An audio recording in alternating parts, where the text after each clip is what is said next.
আসসালামু আলাইকুম রহমতুল্লাহ। সকালবেলায় চলে আসলাম বড় মাঠে জগিং করার জন্য। এখন ঘড়িতে সময় সকাল ৬টা ৩০ মিনিটে। বেশ মনোরম পরিবেশ, যেদিকে তাকাচ্ছি শুধু সবুজ আর সবুজ। মাঠের চতুর্দিকে লোকজন হাঁটাচলা করছে। স্বাস্থ্য সচেতন মানুষরাই সাধারণত সকালবেলা করে হাঁটা চলাচল করে। সামনের দিকে বেশ মহিলা পুরুষ বিভিন্ন বয়সী ছেলেমেয়েরা এই বড় মাঠে সকালে হাঁটতে চলে আসে। সকালে হাঁটার বিশেষ কিছু উপকারিতা আছে। প্রথমত, যারা ডায়াবেটিস শরীরের সাথে বহন করেন তাদের সকালে জগিং করা, হাঁটা চলাচল করা একান্ত প্রয়োজন। কারণ কোলেস্টেরল নিয়ন্ত্রণ না রাখতে পারলে, ডায়াবেটিসের মাত্রা বেশি হলে আপনি অতি দ্রুত অসুস্থ হয়ে যাবেন এবং আপনার রোগ প্রতিরোধ ক্ষমতা ধীরে ধীরে কমতে শুরু করবে। এ কারণে যারা ডায়াবেটিস বহন করছেন শরীরে, যাদের রক্তচাপ নিয়ন্ত্রণে নেই, তারা রক্তচাপ নিয়ন্ত্রণ করার জন্য এবং সুস্থ থাকার জন্য সকালে হাঁটা একান্ত প্রয়োজন। তবে শুধু যারা ডায়াবেটিস আছে শুধু তারাই হাঁটবে এরকম না।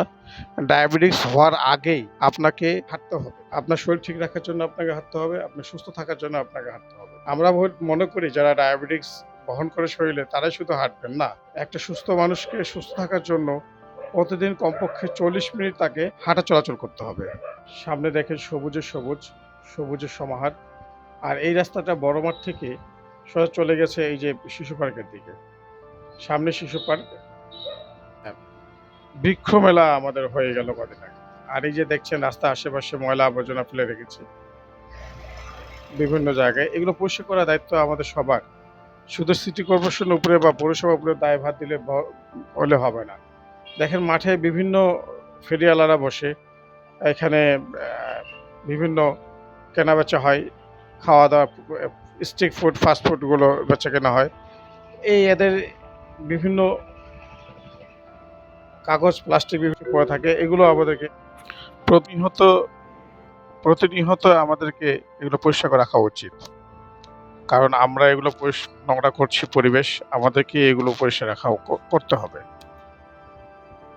তা না হলে একসময় এইসব আবর্জনা আমাদের দেশে বিশাল একটা সমস্যার সৃষ্টি করবে। আরেকটি কথা না বললেই না, আপনারা যারা আমার এই চ্যানেলের ভিডিওগুলো দেখেন এবং দেখছেন তাদেরকে অসংখ্য ধন্যবাদ। পাশাপাশি এটা বলে রাখি, আমার একটি নতুন চ্যানেল আমি খুলতে শুরু করেছি। সেই চ্যানেলের নাম সেভ এনভায়রনমেন্ট সেভ বাংলাদেশ। এই চ্যানেলটি আপনারা সবাই সাবস্ক্রাইব করে দেবেন। আর এখনও যারা আমার এই চ্যানেলটি সাবস্ক্রাইব করেন নেই, তারা অবশ্যই এই চ্যানেলটিকে সাবস্ক্রাইব করে দেবেন। পাশে ছোট্ট করে একটি লাইক, একটি কমেন্টস লিখে শেয়ার করে দেবেন। ধন্যবাদ সবাইকে।